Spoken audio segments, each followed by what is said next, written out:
Bonjour, chères toutes, chers tous.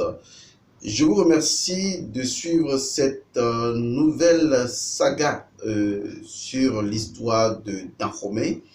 Révélation donc sur le Bénin. Le Dahomey de 1600 à 2021. Et donc, c'est ce sur quoi nous sommes en train de discuter avec beaucoup de sérieux d'ailleurs. Et j'aimerais donc, avant de continuer, vous rappeler un certain nombre de choses.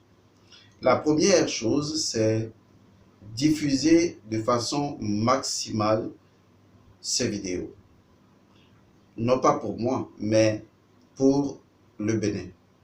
Parce que si à un moment donné, nous avons décidé, je dis bien nous avons décidé en tant que spirituels, appartenant à un égrégore, donc c'est nous en fait, de révéler un certain nombre de vérités concernant l'histoire du Dahomey et du Bénin, c'est pour que cela soit entendu et que la terre l'entende, parce que lorsque vous faites ressurgir un certain nombre de vérités pour que les esprits présents l'entendent, cela crée, n'est-ce pas, le souvenir qui permet, ou la mémoire qui permet, sachant que la mémoire est l'indice capacitaire, parce que sans mémoire, il n'y a pas de capacité.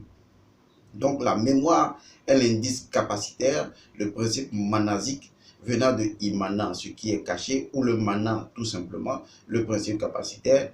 Et bien la mémoire d'un peuple se réveille, parce que vous lui redonnez le pouvoir, la capacité, par le souvenir, de se réapproprier intrinsèquement, identitairement son histoire avant d'entrer dans la personnalisation de cette histoire à travers un certain nombre d'actes à prendre.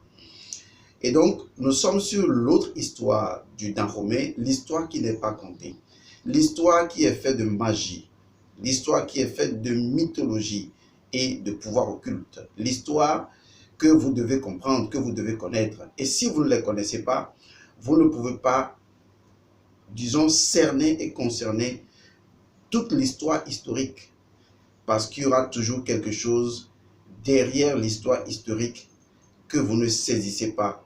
Et cette incompréhension va créer un certain nombre de conflits. Vous devez savoir, la connaissance est le pouvoir.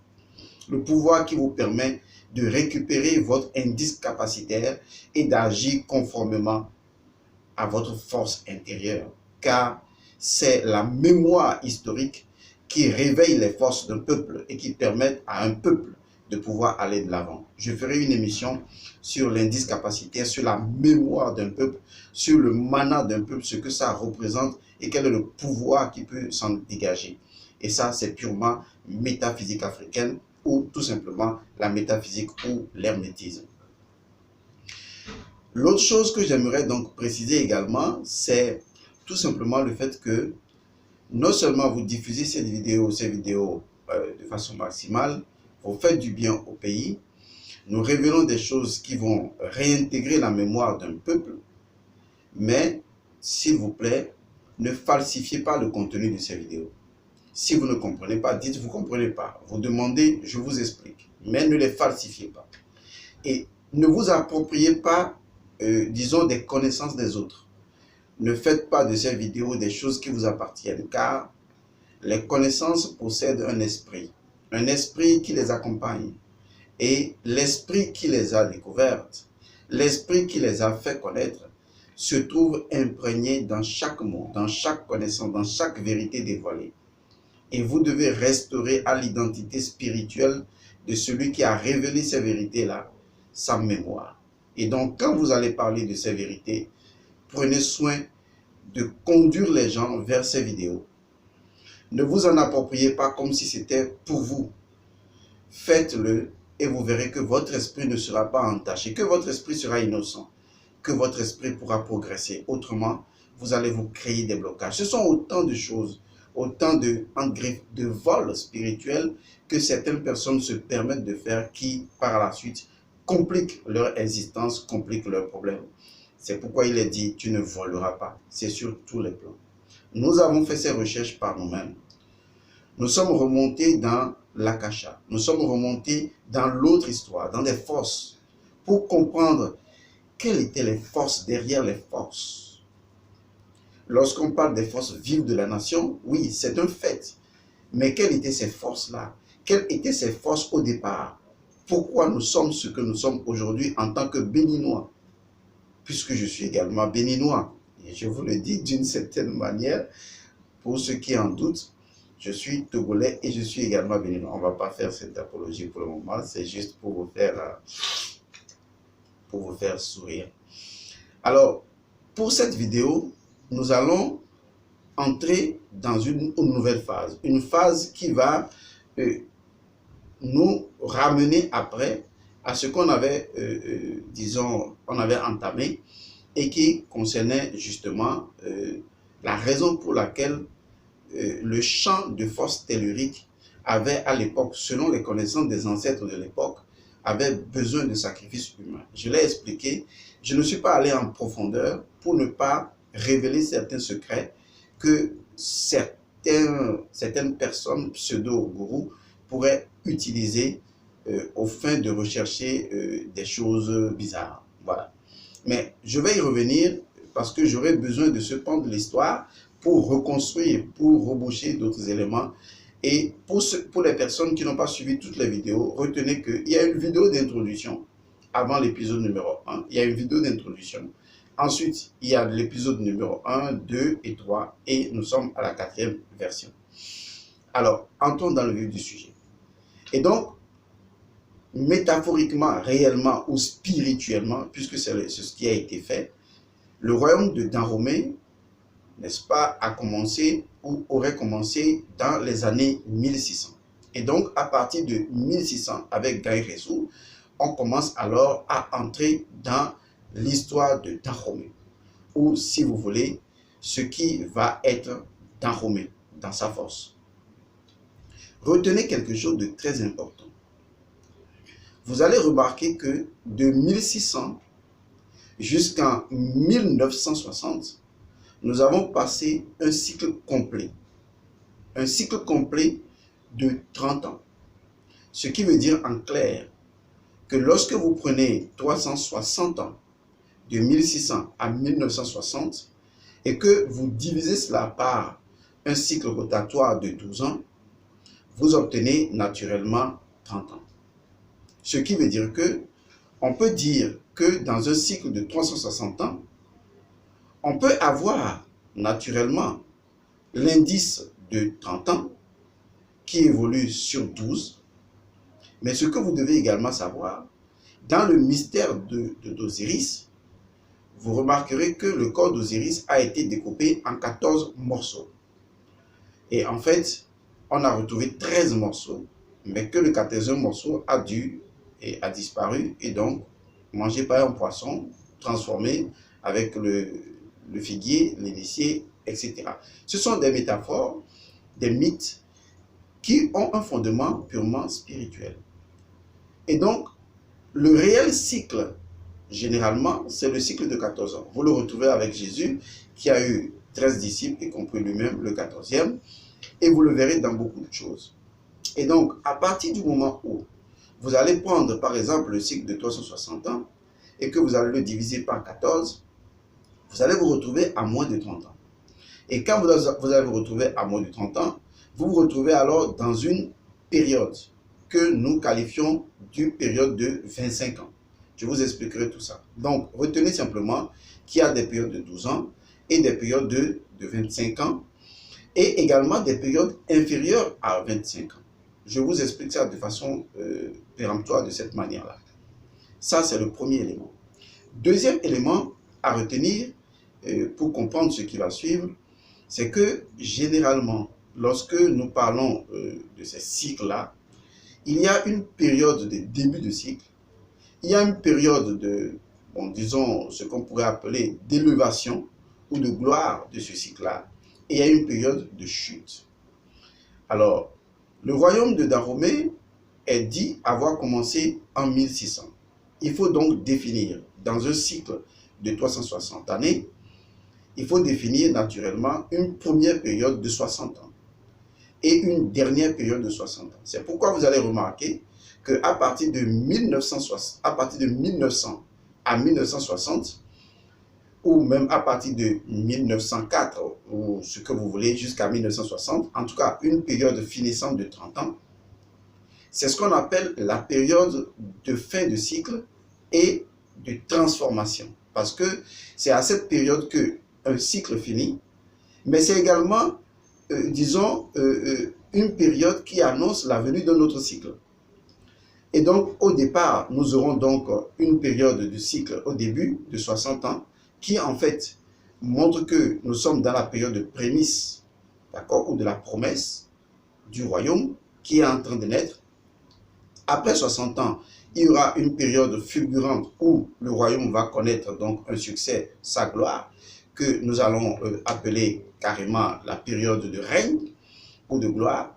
Et il y aura également une dernière période qui est donc la période de transformation. Et donc tout cela correspond à ce que nous appelons le cycle de champ de force tellurique qui également synthétise toute la magie. Parce que dans la magie, effectivement, nous avons trois degrés fondamentaux, généralement pour les initiés de loge.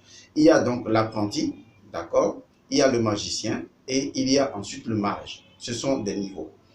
Et donc, toujours dans la magie, dans la pratique royale, on pourrait dire qu'il y a une période qu'on appelle la promesse, d'accord, et ça c'est très important à savoir, gardez ça en tête. Il y a une autre période qu'on appelle la période du règne même, et il y a une dernière période qui va être la période de prestige. Et tout cela est cyclique, en fait. Parce que tout dans l'univers répond à un cycle. Maintenant, il faut détecter de quel cycle nous sommes en train de parler. Et donc, pour comprendre comment ce cycle fonctionne, vous prenez tout simplement les 360 années que vous divisez donc par 12. Vous avez en face de vous un cycle naturellement, disons, de 30 ans. Vous prenez encore les 360 années que vous divisez donc par 14 pour correspondre, n'est-ce pas, disons, au principe du corps d'Osiris. Et donc, vous allez trouver également une période avoisinant 25 ans. Et même si vous allez maintenant, en divisant ce cycle par, disons, le nombre oraclien de 16 ans, c'est-à-dire vous prenez 360 que vous divisez par 16, vous allez trouver également une période plus inférieure. Donc, retenez ces trois grands schémas parce que cela vous aidera beaucoup, aussi bien dans cette émission que dans les émissions à venir. De quoi il s'agit concrètement? C'est pourquoi j'ai tenu ce petit bout de feuille qui ne récupère que les rois, les rois de Dahomey, afin de mieux vous expliquer les choses. Alors, revenons à ce petit bout de papier. Dans l'histoire de Dahomey, on nous a conté que ces serpents de la sagesse, qu'on appelle les dents, ou les tada, ou ce que vous voulez, ces rois, ces enfants de Ré, ou ces représentants de Ré, chacun l'énoncera à sa façon. Dans l'histoire de Dahomey, on reconnaît officiellement 12 rois. Donc, de 1600, d'accord, à ce que je pourrais appeler jusqu'à 1900, mais on va plutôt dire de 1600 à 1960, jusqu'à 1960, puisque nous sommes dans un cycle complet de 360 années, on va dire que nous avons connu en général ce qu'on pourrait appeler 12 rois reconnus. Mais, quel que soit le cycle de 360 ans, lorsque vous reconnaissez 12 rois officiels, il faut également savoir qu'il y a plus de 12 rois, car c'est un cycle capricieux qui non seulement définit de façon normale les périodes de 12 ans, enfin le nombre 12 fois 30, mais c'est également un cycle qui cache, n'est-ce pas, la division par 14. C'est pourquoi vous allez voir que, en ce qui concerne les rois de Dahomey, on a plutôt 14 rois. C'est vrai que des gens vont me dire, oui, il y en a qui n'étaient pas vraiment rois ou on ne les a pas reconnus. Nous, on n'est pas dans ce débat. Parce que lorsqu'il y a eu des périodes de vacances royales, où ces périodes ont été occupées par des personnes ressources qui, à un moment donné, ont présidé royalement, nous les avons intégrés dans la royauté, mais en suivant les cycles de 360 divisés par soit 12, soit 14, soit 16. Donc, on se retrouve avec des rois dont la durée de règne, de façon générale, tourne autour de moins de 25 ans, d'accord? On a des rois dont la période tourne entre 25 et 30 ans. Et naturellement, on a des rois dont la période tourne à partir de 30 ans et plus. Et cela correspond exactement à ces trois grandes périodes magiques, puisque nous sommes en face de ce que j'appelle le champ de force tellurique qui nous fait entrer dans une période initiatique royale, puisque les rois sont avant tout des initiés. Et c'est ça qu'il faut garder. Ce sont des initiés de loge ou de temple, de couvent ou de la grotte secrète, des initiés dedans, ceux qui ont récupéré la force et qui peuvent exploiter valablement la terre en tant que chemin entre le ciel et la terre. Vous savez déjà tout ça. Et donc, il est important de maîtriser ces grandes périodes avec ces nombres. Vous allez remarquer donc que nous allons prendre chaque roi de temps romain. Et il y aura trois grandes périodes. Il y a des rois dont la période est inférieure au grand cycle de 25-26 ans, qui est un cycle pratiquement cosmique. Ces rois qui sont inférieurs, dont la durée de règne est inférieure à 25 ans, ou même à partir de 23 ans, pour correspondre avec l'axe d'inclinaison de la Terre, qui également définit son cycle à partir de 23 ans en réalité. Les rois dont la durée de règne globale est moins de 23 ans, donc moins de 25 ans, on les appelle les rois de la promesse, parce qu'ils n'ont pas accompli les trois grandes étapes qui reviennent normalement à un roi pour qu'il soit considéré comme roi authentique. Et comme je le disais tantôt, un roi, durant son règne global, doit réunir trois grandes étapes, correspondant à trois étapes de la magie ou de l'initiation, à savoir l'apprenti. Il y a donc l'apprenti qui est également le signe de la promesse. Il y a le magicien qui règne. Il y a le mage qui atteint un niveau de gloire, ou ce que je pourrais appeler un niveau de prestige. Donc tous les rois ne sont pas prestigieux. Tous les rois n'ont pas atteint ce degré de prestige. Mais chaque roi a régné dans sa configuration cyclique et donc correspondant à une période bien définie. Et donc tous les rois dont la période de règne est inférieure à 23-25 ans sont des rois de la promesse, dont les actions ont permis d'inspirer, d'accord, de mettre en place des choses dans la durée, si eux-mêmes ils n'en ont pas vraiment profité. C'est également des rois circonstanciels. La plupart des rois de cette période de 60 ans de l'histoire du temps romain, ou de tout roi de n'importe quelle histoire, l'essentiel, c'est que ça corresponde à la période de 360 années. Les rois dont le règne est inférieur donc à 23 ans, dans ce cycle de ces 360 années, sont appelés les rois de la promesse, et souvent leur venue est opportuniste. Ne prenez pas ce mot de façon négative. Il y a toujours quelque chose qui entache leur venue, comme l'histoire de Toutankhamon, comme beaucoup d'autres rois.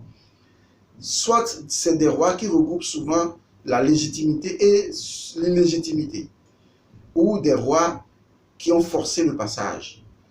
Donc, des rois qui néanmoins ont marqué leur histoire, mais leur histoire n'est marquée que par de la promesse. Quelque chose qui va rester dans la durée, d'accord? Quelque chose qui marque l'histoire, mais comme une forme de prémisse historique. Donc, ils n'ont pas accompli les trois étapes de la royauté. Les rois dont la période varie entre 23 ans ou 25 ans à 30 ans, qui ont fait donc ce temps de temps sur l'échelle de 360 années, ce sont des rois qui non seulement ont accompli la promesse ou les prémices ou la première étape de leur royauté, mais c'est également des rois qui ont véritablement régné. Ce qui veut dire que les autres n'avaient pas véritablement régné. Ils ne sont pas restés dans l'énergie du règne. J'expliquerai l'énergie du règne comme étant l'énergie du feu du dragon, du feu du serpent. Ils ne l'ont pas vécu. Ils ne l'ont pas vécu. Ils ont initié, mais ils n'ont pas vécu cette période.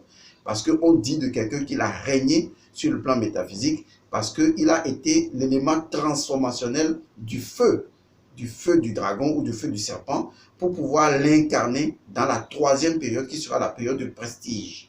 En ce moment, on dit que ce roi, il a non seulement régné, mais s'il passe cette période de 25, 26 à 30 ans et qu'il va au-delà, on dira que c'est un roi prestigieux, c'est un roi de prestige. Il a non seulement régné, mais il a atteint l'étape de la gloire même. Il a accompli souvent de grandes choses. Voyez ça en négatif ou en positif, ce qui est sûr, il a accompli les 3 étapes du règne. Et c'est ce qui s'est passé avec l'histoire de Dahomey. Et c'est ce que je vais vous donner tout de suite. Vous allez voir par exemple que le premier supposé roi était Gaïresso, qui a régné de 1600 à 1620. Vous voyez déjà que son histoire même ne le présentait pas réellement comme un roi, même s'il a régné, il a été prémisse ou il a donné la promesse de la naissance du royaume de Dahomey. Lorsque vous prenez Dacodonou, vous avez de 1620 à 1645 et là, vous voyez déjà ce qui se passe. Nous avons une période, disons, pratiquement de 25 ans, juste de 25 ans, ce qui veut dire que c'est un roi, vous voyez. Et donc, sa venue est entrée presque dans le cycle de son règne avant donc qu'il ne parte. Mais quand vous prenez Rohig Badia, par exemple, de 1645 à 1685, là, vous avez vraiment un roi qui a régné sur pratiquement les 3 périodes. Et faites le même exercice, par exemple, avec Akaba, de 1685 à 1708, avec voilà, la reine Hangbe, de 1708 à 1711, vous voyez, c'est une période de 3 ans. Donc, elle n'a été que, disons, une reine promesse, et qui, en fait, va instaurer quelque chose, apparemment la cour des Amazones, mais qui n'en profitera pas parce que n'ayant pas atteint la 2e période du règne pour pouvoir déployer cela jusqu'au prestige. Vous avez donc Agadja qui a régné de 1711 à 1741. Vous avez Tébessou de 1741 à 1774. Chacun fera le calcul comme il en peut. Vous avez Pengla 1774 à 1789, donc assez réduit. Vous avez Agonglo de 1789 à 1797. Et donc, vous avez une période assez intéressante, très réduite d'ailleurs, mais Pengla est quand même beaucoup plus large. Vous avez Adandozan de 1797 à 1818, et vous savez ce qui s'est passé pratiquement avec Adandozan. Vous avez le roi Gezo, qui a régné de 1818 à 1858. Et vous voyez, son histoire est claire, on le sait. Vous avez donc Glélé, qui a régné de 1858 à 1889. Vous avez Béanzin, voilà encore un roi promesse, un roi de prémisse, qui n'a pas été réellement roi. Et d'ailleurs, voyez sa venue, il y a toujours quelque chose qui cloche un peu. Donc, de 1889 à 1894, et vous avez Agoli Agbo qui, justement, de 1894 à 1900. Voilà, juste pratiquement quelques années, tout simplement. Donc, à l'analyse, vous allez voir que nous sommes en fait donc devant un cycle qui se répète et que nous devons naturellement respecter, compte tenu, n'est-ce pas, de la force tellurique de Dahomey, du cycle de serpent qui est né à partir de ce royaume-là. Eh bien, c'est un cycle de 360 années et ce cycle-là est découpé sur pratiquement 14 rois, je le dis comme ça. Et ces 14 rois ont occupé soit des moments de promesse, inférieurs donc à 23 ans ou à 25 ans, des moments de règne véritable entre 25 et 30 ans, d'accord, dans la période de 30 ans, et des rois qui sont allés plus loin et donc qui ont atteint la période de prestige et donc qui ont accompli les 3 étapes. Retenez tout ça parce que lorsque nous allons rentrer dans l'histoire du Bénin de 1960 à 2021, c'est là que vous allez être surpris de la façon dont le cycle et l'histoire se répètent. Je vous remercie, que les bénédictions soient.